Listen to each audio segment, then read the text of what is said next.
Hello, welcome to the vault.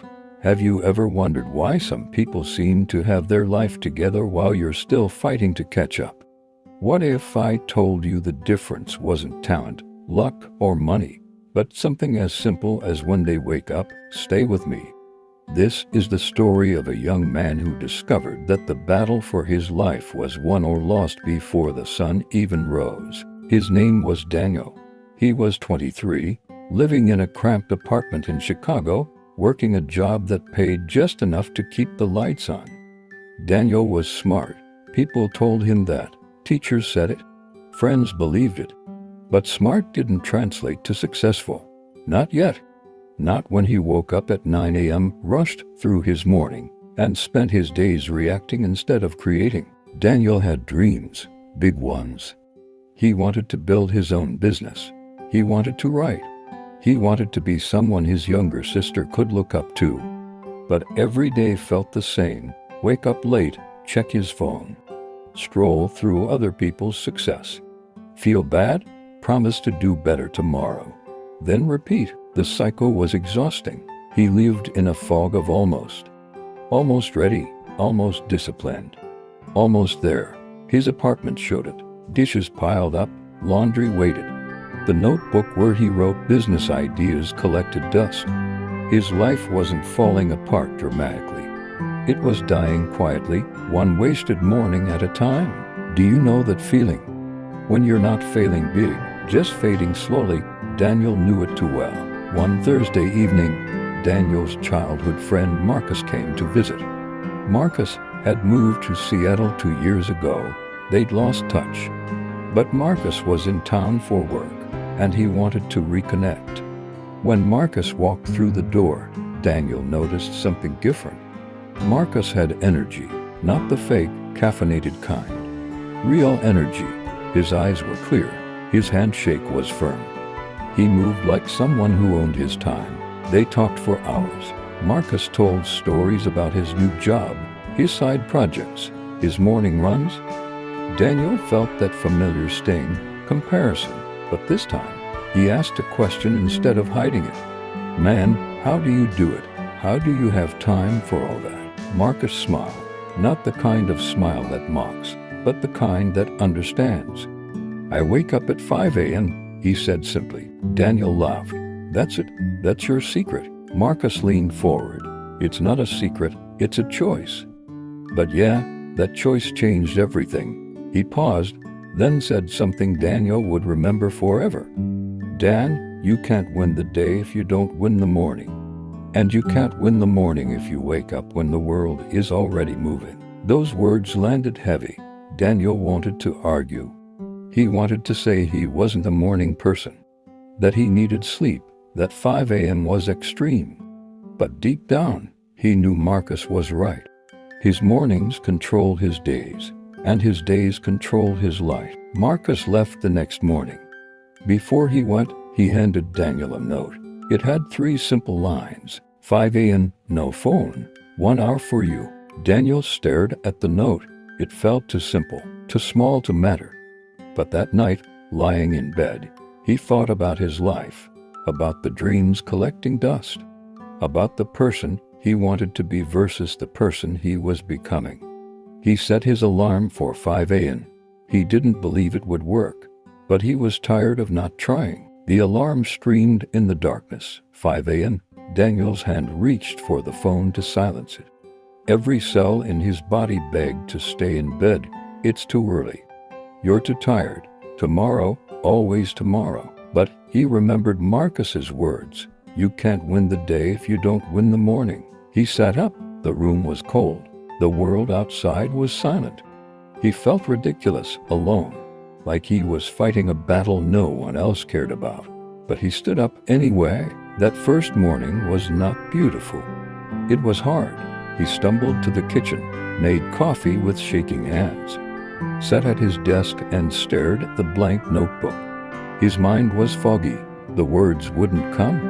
He felt like a fraud, but he stayed there. 1 hour, no phone, just him and the quiet. By 6 a.m., he'd written 3 sentences. Terrible sentences, but they existed. That was new. The next morning, the alarm rang again, 5 a.m. This time, the resistance was worse. His body had adapted to years of sleeping in. It fought back, but Daniel had made a promise. Not to the world, to himself. He got up. Day 3, day 4, day 5, each morning was a war. But something started to shift.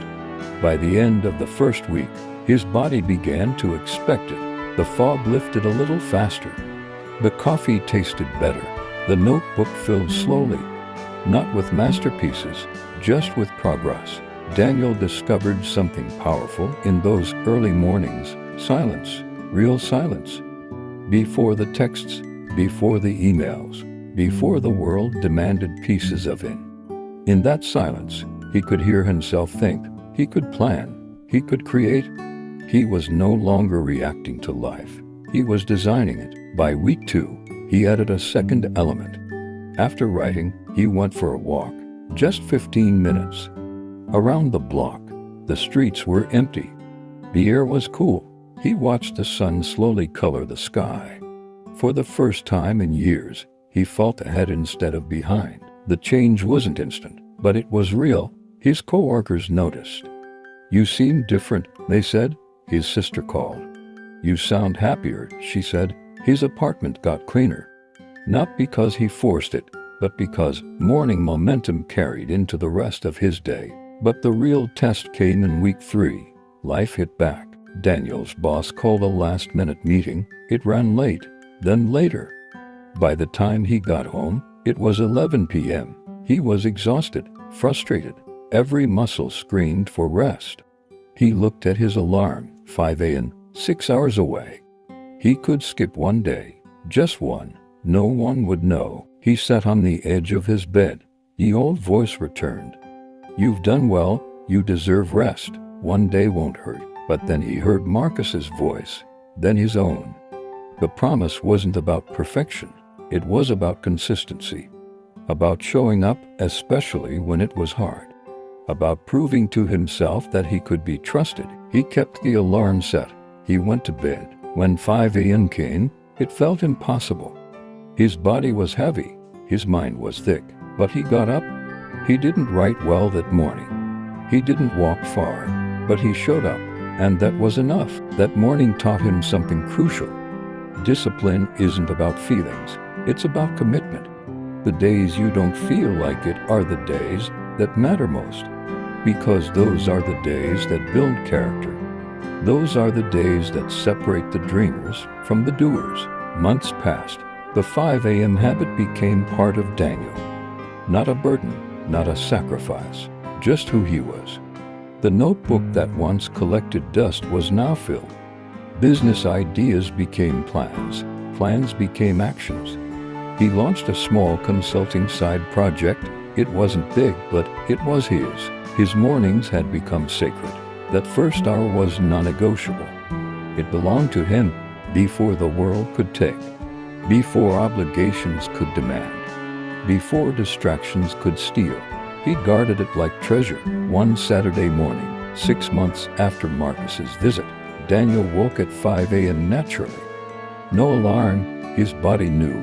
He made his coffee, sat at his desk, looked at the sunrise painting his small apartment gold, and he smiled. He thought about the person he was 6 months ago, scattered, reactive, lost, and he realized the 5 a.m. rule hadn't just changed his mornings. It had changed his relationship with himself. Every morning he kept a promise was proof. Proof that he could be disciplined. Proof that he could be trusted. Proof that he was becoming the person he wanted to be. He picked up his phone and texted Marcus. "You were right. The morning changes everything. Thank you." Marcus replied quickly. "You did it, not me. I just reminded you what was already in you." Daniel put the phone down. He opened his notebook. He wrote, "The battle for your life is won or lost in the first hour of your day. Win the morning, win the day, win your life." He underlined it twice. That was his truth now. Here's what Daniel learned, and what you need to know. The 5 a.m. rule isn't about the time. You could wake at 4 a.m. or 6 a.m., The power is in the principle. Wake before the world demands you. Claim the first hour for yourself. Use it to build, to think, to grow. Use it to become. Most people lose their days because they lose their mornings.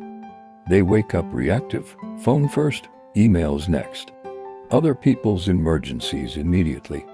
By the time they think about their own dreams, they're exhausted, depleted, out of time. But when you wake early, you flip the script. You fill yourself first.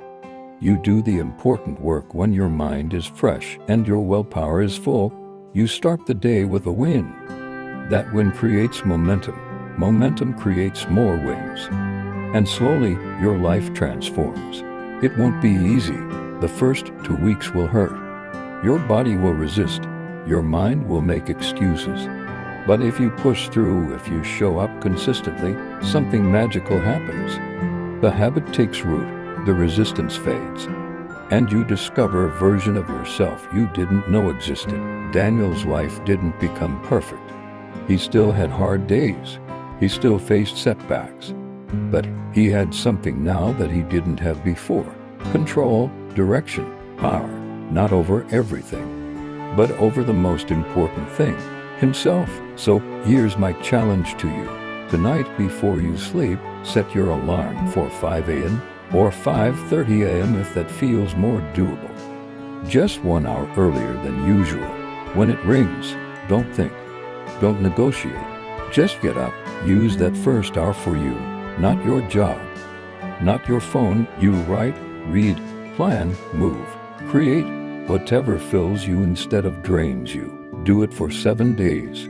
Just 7. Don't judge the results yet. Just build the habit. Show yourself you can keep a promise. After 7 days, check in with yourself. Notice how you feel. Notice what changed. Notice the quiet power of winning your morning. If Daniel could do it, tired and doubtful and alone in a cramped Chicago apartment, you can too. The only question is, will you? Remember, the life you want starts with the morning you create. If this story moved you, do 3 things. First, hit like. It tells me this mattered. Second, comment with the time you'll wake up tomorrow. Make it public. Make it real. Third, share this with one person who needs to hear it. Your friend who's stuck. Your sibling who's struggling.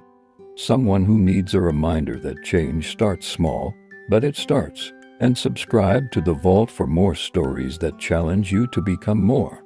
Because the best version of you is waiting, but it only shows up when you do. What time will you wake up tomorrow? Tell me below. I'll be checking. And I'll be waking up at 5 a.m. too. Let's build this habit together. Thank you for watching. Now go set that alarm. Your morning is waiting. Your life is waiting. And so is the person you're meant to become. See you at 5 a.m.